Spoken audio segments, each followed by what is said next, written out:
வீரயுக நாயகன் வேல்பாரி பாகம் 21. இப்போ இளமருதன் அப்படின்னு சொல்லி ஒரு இளைஞனை காட்டுறாங்க.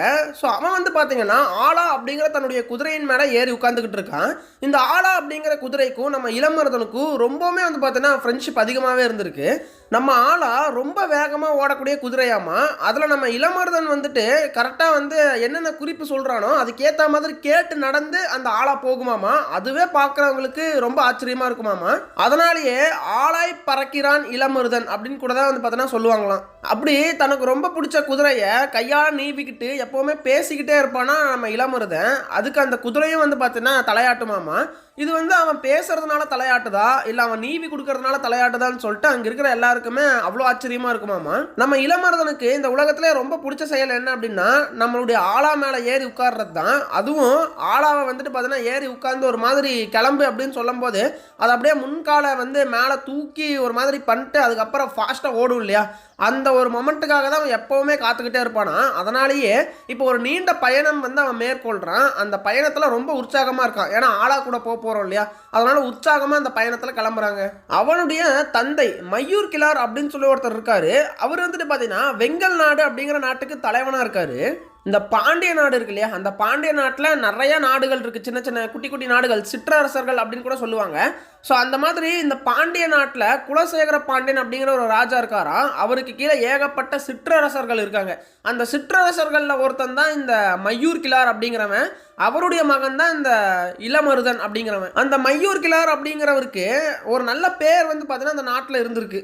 அதனாலேயே இளவரசர் பொதியவர்ப்பன் அப்படிங்கிறவருடைய ஒரு திருமண விழாவுக்கு வந்து பார்த்தீங்கன்னா நம்ம மையூர் கிளாருக்கு இன்விடேஷன் அனுப்பிச்சிருக்காங்க. அதாவது பத்திரிக்கை வச்சுட்டு போயிருக்காங்க. இதில் நம்ம அரசர் இருக்கார் இல்லையா, குலசேகர பாண்டியன், அவர் வந்துட்டு பார்த்தீங்கன்னா இந்த திருமண விழாவுக்கு மட்டும்தான் எல்லாருக்குமே பத்திரிக்கை வச்சிருக்காரு. அதாவது மாலை மாற்றுவாங்கல்ல, அந்த நிகழ்வுக்கு மட்டும்தான் எல்லா சிறுகுடி அரசர்களுக்குமே வந்துட்டு பத்திரிக்கை வச்சுருக்காங்க. மற்ற விஷயங்களுக்கு அதாவது சும்மா வந்துட்டு இந்த மஞ்சள் நீராட்டு விழா, அப்புறம் ரிசப்ஷன் வைப்பாங்க, இந்த மாதிரியான சின்ன சின்ன சடங்குகளுக்கெல்லாம் வந்து பார்த்திங்கன்னா முக்கியமான நபர்களை மட்டுமே கூப்பிட்டுருக்காரு நம்ம குலசேகர பாண்டியன். அந்த மாதிரி கூப்பிடப்பட்ட ஒரு நபர் தான் நம்ம மையூர் கிளர், அதாவது வெங்கல் நாட்டுடைய தலைவன். இந்த பத்திரிக்கை வரும்போது தான் இன்னொரு விஷயமே சேர்ந்து வருது. என்ன அப்படின்னா இந்த கல்யாணம் நடக்குது இல்லையா இளவரசருக்கு, அதனால புதுசா ஒரு மாளிகை ஒன்று கட்டுறாங்களாம். அது நம்ம இளவரசருக்காக. அந்த மாளிகை கட்டுறதுக்கு நிறைய ஆட்கள் தேவைப்படுறாங்க, கட்டடம் கட்டக்கூடிய ஆட்கள் நிறைய பேர் தேவைப்படுறாங்க. உங்க நிலத்துல யாராவது இருந்தா அனுப்பிச்சு வைங்க அப்படிங்கிற மாதிரியான ஒரு நியூஸ்மே வருது. நம்ம வெங்கல் நாடு இருக்கு இல்லையா, நம்ம மையூர் கிளாருடைய நாடு, அது வந்துட்டு பாத்தீங்கன்னா இந்த கட்டடம் கட்டுறவங்கள ரொம்பவே வளம் வாய்ந்த ஒரு நாடாக தான் இருக்கு. ஸோ எப்பேற்பட்ட கட்டடங்களா இருந்தாலும் நம்ம ஊருக்காரனுங்க கட்டிடுவானுங்க. அந்த ரேஞ்சில் தான் வந்து பாத்தீங்கன்னா அந்த நாடு விளங்கியிருக்கு. அப்புறம் அந்த நாட்டில் அதிகமான செழிப்புமே இருக்குமாமா. எங்கே பார்த்தாலுமே செழிப்பாக இருக்கக்கூடிய ஒரு நாடாகத்தான் நம்ம வெங்கல் நாடு இருந்திருக்கு. இந்த சமயத்தில் அந்த வெங்கல் நாட்டினுடைய தலைநகரம் வந்து பார்த்தீங்கன்னா மதுரை தான் வந்து பார்த்தீங்கன்னா அந்த காலத்தில் அந்த தலைநகரமாக இருந்திருக்கு. அதனால தான் ரொம்ப நாள் கழித்து அந்த மதுரை எவ்வளோ செழிப்பாக இருக்குது அப்படின்னு பார்க்கறதுக்காகத்தான் இப்போ நம்ம இளமருதன் வந்துட்டு தன்னுடைய பயணத்தை தொடங்கியிருக்கான். இப்போதான் கல்யாணம் நடக்க போகுது, எந்த பரிசு கொடுக்கலாம், அதாவது அவங்கள இம்ப்ரெஸ் பண்ணுற மாதிரி ஒரு நல்ல பரிசாக கொடுக்கணும் அப்படிங்கிறதுல ரொம்ப ஆர்வம் காட்டினாரு நம்ம மையூர் கிளார். ஏன்னா இப்போ நம்ம இளவரசருக்கு ஒரு மாளிகை கட்டிட்டு இருக்காங்கல்ல, அந்த மாளிகை வந்து பார்த்தீங்கன்னா பாண்டரங்கம் அப்படின்னு சொல்லுவாங்களாம். இந்த பாண்டரங்கம் என்ன அப்படின்னா அரச குலத்தினர் மட்டும் உட்கார்ந்து அங்கே நடக்கக்கூடிய கலை நிகழ்ச்சிகளை ரசிக்கக்கூடிய இடம் தான் இந்த பாண்டரங்கம் அப்படின்னு சொல்கிறாங்க. அந்த புறம் கிடையாது, இது கலை நிகழ்ச்சிகளை ரசிக்கக்கூடிய இடம். ஸோ அந்த ஒரு இடம் வந்து பார்த்தீங்கன்னா ரொம்ப அழகாகவே வந்து கட்டிகிட்டு இருக்காங்க. இப்போது இந்த விஷயம் எப்படி நம்ம மையூர் கிளாருக்கு தெரிஞ்சதுன்னா, ஏன்னா இவங்க நாட்டில் இருந்து தான் அதிகமான அந்த கட்டடம் கட்டுறவங்கள அனுப்பிச்சி வச்சிருக்காரு. அதனால் அந்த கட்டடம் கட்டுறவங்க தான் வந்து சொல்லியிருக்கானுங்க அங்கே பாண்டரங்கம் கட்டிகிட்டு இருக்காங்கன்னு சொல்லி. அந்த மாதிரி அந்த பாண்டரங்கத்தில் வைக்கக்கூடிய ஒரு பொருளாகத்தான் நாம் கொடுக்கக்கூடிய அந்த பரிசு இருக்கணும். ஏன்னா அவங்க வந்துட்டு முக்கியமான விஷயங்களை மட்டும்தான் அந்த பாண்டரங்கத்தில் வைப்பாங்களாம், கலை பொருட்களை மட்டும்தான் வைப்பாங்களாமா. அப்போ அந்த பாண்டரங்கத்தில் இடம்பெற அளவுக்கு ஒரு அற்புதமான கலைப்பொருளை வந்து பார்த்தோன்னா நம்ம அவங்களுக்கு பரிசாக கொடுக்கணும் அப்படிங்கிற மாதிரி யோசிக்கிறாரு. ஏன்னா அவங்க ஆல்ரெடி வந்து பார்த்தோன்னா செல்வத்திலே குளிக்கிறவங்க, அவங்கெல்லாம் தங்க காசுலேயே வந்து பார்த்தோன்னா குளிக்கிறவங்க. அவ்வளோ வந்துட்டு ரொம்ப பணக்கார ஒரு அரசு தான் அந்த பாண்டியன் அரசு. அந்த அரசுக்கு போய் நாம் அதை விட அதிகமான செல்வத்தை கொடுக்கறது மூலமாக ஒன்றும் பிரயோஜனம் இல்லை. அவங்க அதனால இம்ப்ரெஸ் ஆக போகிறதில்ல. ஏன்னா அவங்கக்கிட்டே நிறையா இருக்குது.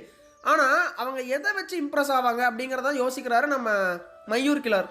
அப்போ எதை வச்சு இம்ப்ரெஸ் ஆவாங்கன்னு பார்த்தா அது கலைப்பொருளாகத்தான் இருக்கும். ஏதாவது ஒரு பழமை வாய்ந்த ஒரு கலைப்பொருளாக அது இருக்கணும். அது வந்துட்டு உலகத்திலே அபூர்வமாக ஒன்றா இருக்கணும். அது வந்துட்டு யாரும் பார்க்க முடியாத ஒன்றா இருக்கணும். இத்தனை விஷயங்கள் பொருந்திய ஒரு பொருள் தான் வந்து பார்த்தீங்கன்னா அவங்கள கவரும் அப்படிங்கிறத உணர்றாரு.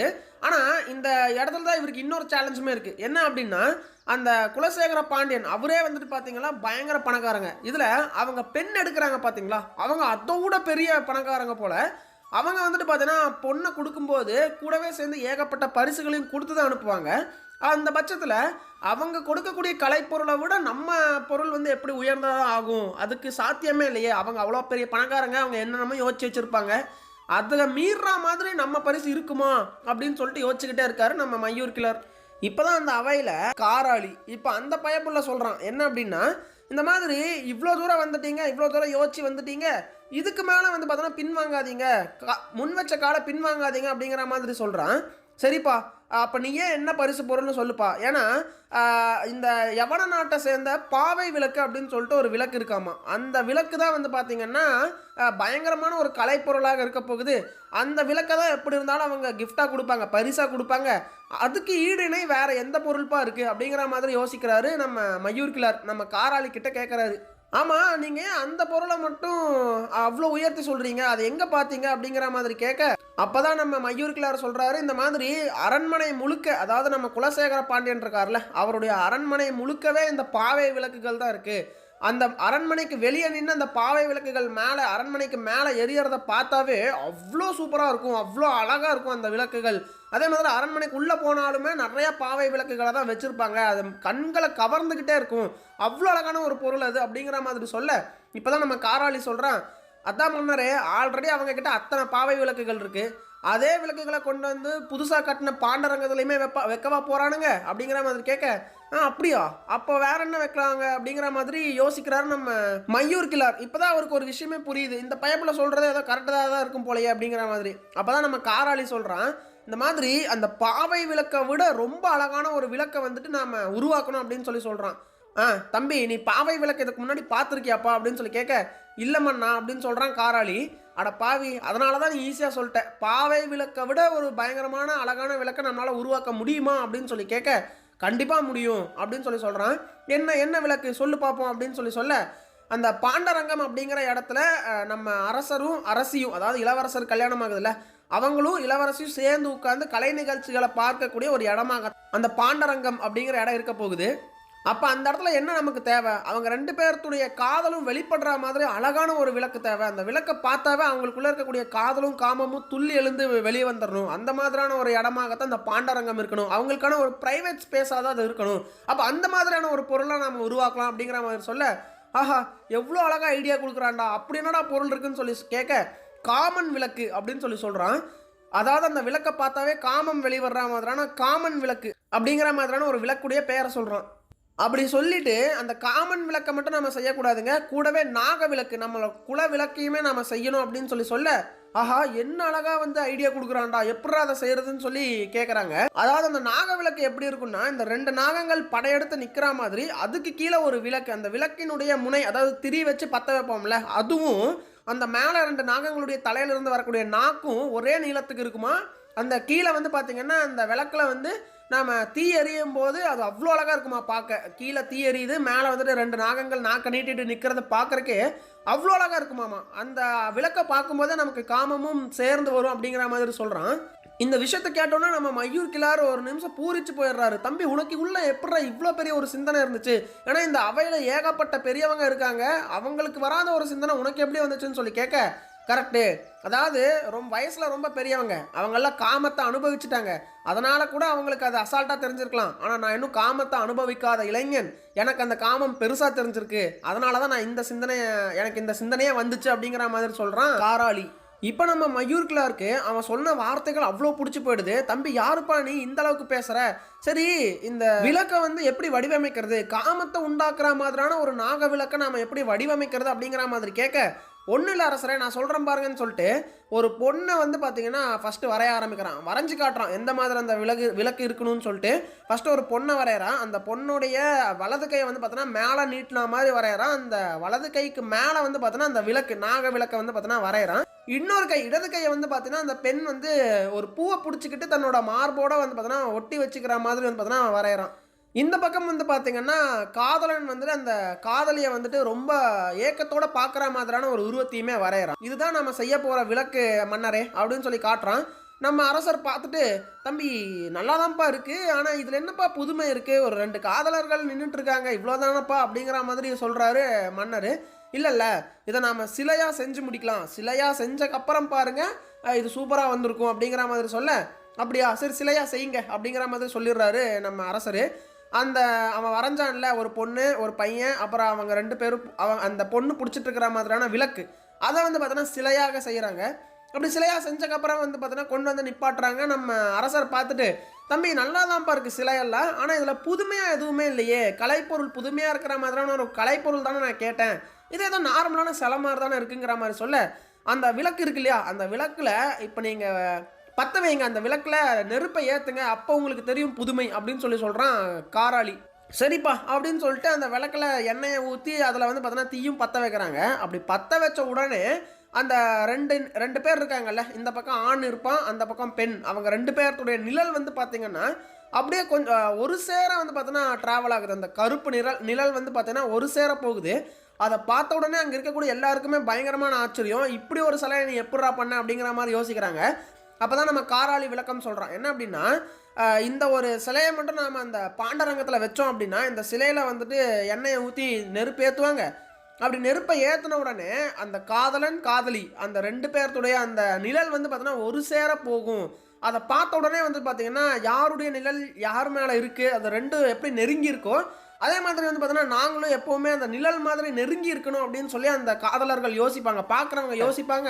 அதுவும் இல்லாமல் வந்து பார்த்தீங்கன்னா அந்த நெருப்பு அப்பப்போ வந்துட்டு ஆடும் இல்லையா, ஒரு மாதிரி காற்றடிச்சா அந்த நெருப்பு லைட்டாக ஆடும். அந்த மாதிரி ஆடும்போது அந்த நிழல்களுமே வந்து பார்த்தீங்கன்னா லைட்டாக அசையுமாமா. அவங்க 2 பேர் ஆல்ரெடி ஒரு சேர அந்த நிழல்கள் ஒட்டி இருக்குது. அப்படி ஒட்டி இருக்கிற நிழல் லைட்டாக ஆடும்போது அது ஒரு மாதிரி தனி ஃபீல் கொடுக்கும். அந்த நிழல்களை அப்படியே ஆடுதோ அதே மாதிரி வந்து பார்த்தோன்னா நாமளும் வந்து பார்த்தோன்னா ஒட்டி இருக்கணும் அப்படிங்கிற மாதிரியான ஃபீலை வந்து அவங்களுக்கு கொடுக்கும்.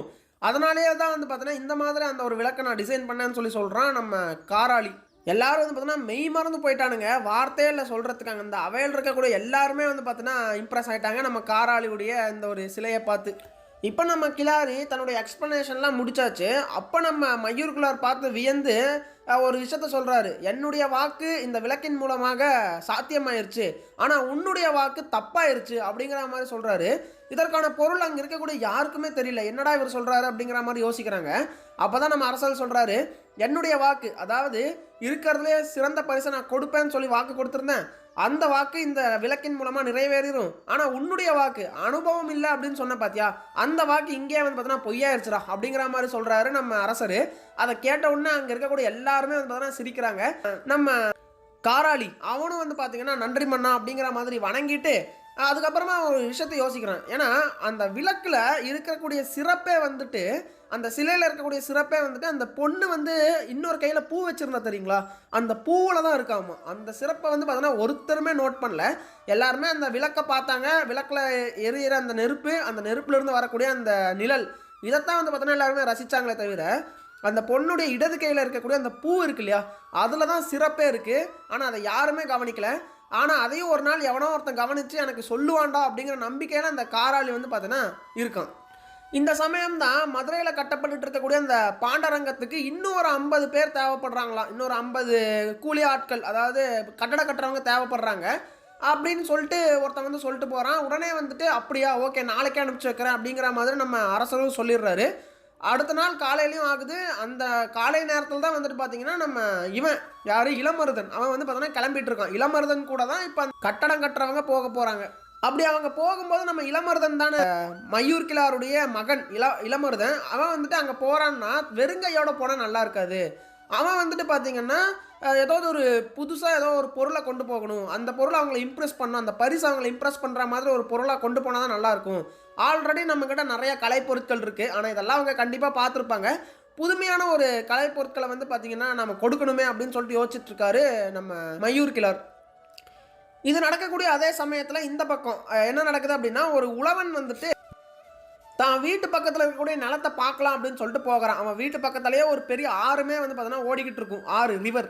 அதை வந்து பார்த்தீங்கன்னா அந்த நிலத்தை பார்க்கலாம் அப்படின்னு சொல்லிட்டு போகும்போது பக்கத்தில் ஆறு ஓடிட்டு இருக்கும் இல்லையா, அந்த ஆற்றுல வந்து பார்த்தீங்கன்னா நேற்று நைட்டு ஃபுல்லாக மழை, அந்த மலையில் வந்து பார்த்தீங்கன்னா பெரிய வெள்ளமே வந்திருக்கும் அப்படிங்கிற ரேஞ்சுக்கு அவர் யோசிச்சுக்கிட்டு போகிறாரு. ஆனால் பெரிய வெள்ளமெல்லாம் வரல, ஆனால் தண்ணி நிறையா வந்துட்டு இருக்குது அந்த ஆற்றுல.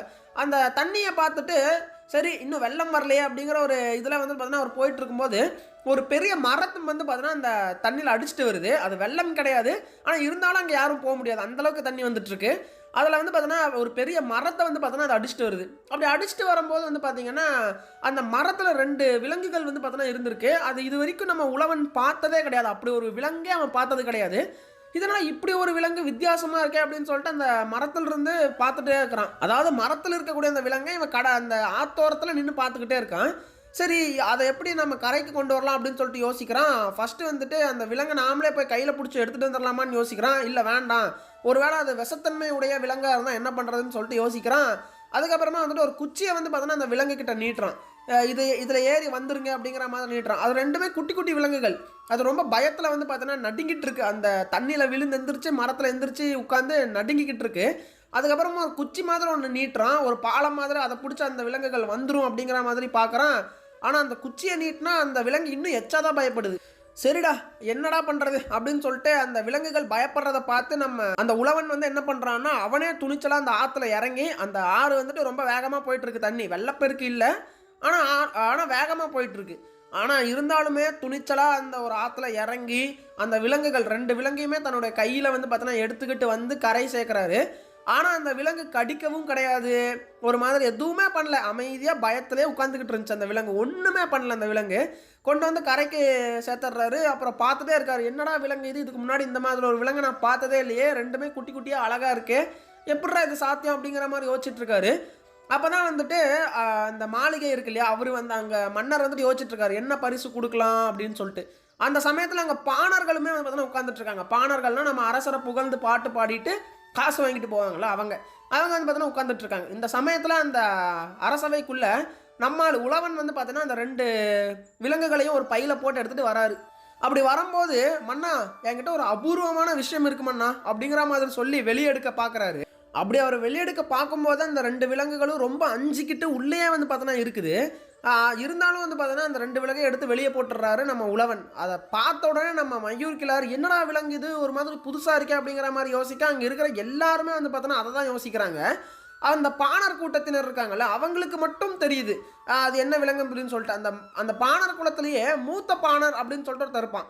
அவன் வந்து பார்த்தீங்கன்னா எட்டி பார்த்து, அட இதுவாங்க இந்த விலங்கு வந்துட்டு இந்த பரம்பு நாட்டில் தெய்வ வாக்கு சொல்கிற விலங்குங்க, நம்ம பாரி அரசர் இருக்கார்ல அவர் நாட்டை சேர்ந்த விலங்குங்க இது அப்படிங்கிற மாதிரி சொல்ல, அதை பார்த்துட்டு நம்ம மயூர் கிளாருக்கு ஆஹா அந்த விலங்காங்க இது, அதுதான் இங்கே அடிச்சுட்டு வந்திருக்கா, சூப்பர். இந்த மாதிரி நம்ம பாண்டிய தேசத்தினுடைய ஒரு பெரிய ஒரு கல்யாண விழா நடக்க போகுது. அந்த சமயத்தில் இந்த தெய்வ வாக்கு சொல்லக்கூடிய இந்த ஒரு விலங்கு நமக்கு கிடச்சிருக்கு, ரொம்ப அற்புதமான செய்திப்பா அப்படிங்கிற மாதிரி யோசிச்சுட்டு இருக்க. அந்த சமயத்தில் நம்ம இளமருதன் வந்துட்டு பார்த்தீங்கன்னா 50 வீரர்களை கூட்டிகிட்டு போகிறதுக்காக ரெடியாக வந்து பார்த்தீங்கன்னா வந்து நிற்கிறான். கட்டட வேலை பார்க்குறவங்க வெளியே நிற்கிறாங்க. இவன் வந்து பார்த்தீங்கன்னா உள்ளே வந்து அப்பா நான் கிளம்பலாமாப்பா அப்படின்னு சொல்லி கேட்கறதுக்காக வரான். அப்படி வரும்போது அந்த 2 அந்த விலங்குகளுமே வந்து பார்த்தீங்கன்னா நம்ம மயூர் கிளாருடைய கையில் இருக்குது. அப்பா என்னப்பா இது ஏதோ புதுசாக இருக்குது இந்த விலங்குகள் அப்படின்னு சொல்லி கேட்க, ஆமாப்பா இது பரம நாட்டில் இருந்து வந்த தெய்வ வாக்கு விலங்கு போல. ஆமாம் நீ வந்துட்டு என்ன பரிசு கொடுக்கலான்னு சொல்லிட்டு கேட்டுட்டு இருந்தியல்ல, இதையவே பரிசாக கொடுத்துரு அப்படிங்கிற மாதிரி சொல்ல, அப்போ இதை பரிசாக கொடுக்குறதா, இதை கொஞ்சம் அருகருப்பாக இருக்குப்பா பார்க்குறக்கு அப்படிங்கிற மாதிரி சொல்ல, அருவருப்பாக இருக்கிறதெல்லாம் இங்கே பிரச்சனை கிடையாது. நம்ம குலசேகர பாண்டியன் இருக்கார்ல, அவர் இந்த தெய்வ வாக்கு பார்க்கறதுல இந்த ஜோசியம் பார்க்கறதுலலாம் கொஞ்சம் பெரிய ஆள், அவர் அதெல்லாம் நம்பிக்கை இருக்கக்கூடிய ஆள். அதனால் இந்த விலங்கை கொடுத்தீங்கன்னா அவருக்கு யூஸ்ஃபுல்லாக இருக்கும், ஒரு நல்ல பரிசாகவும் இருக்கும், இதுக்கு முன்னாடி பார்க்காத ஒரு பொருளாகவும் இருக்கும், தெய்வ வாக்கு சொல்லக்கூடிய ஒரு பொருளாகவும் இருக்கும், எல்லாத்துக்குமே கரெக்டாக இருக்கும்ப்பா, ரொம்ப கச்சிதமான பொருள்ப்பா இது, இதையவே கொடுத்துருப்பா அப்படிங்கிற மாதிரி அந்த 2 விலங்கையும் தன்னுடைய மகன் இளமருதன் கிட்ட கொடுத்து அனுப்பி விட்றாரு.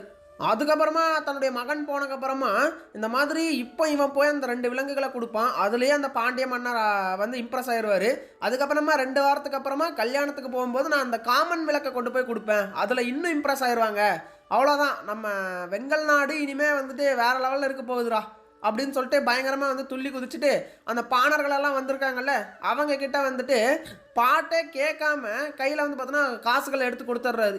இந்தாங்கப்பா நான் இன்றைக்கி ரொம்ப சந்தோஷமாக இருக்கேன், காசெல்லாம் வச்சுக்கோங்கன்னு சொல்லிட்டு சொல்லி அனுப்பிச்சிட்றாரு.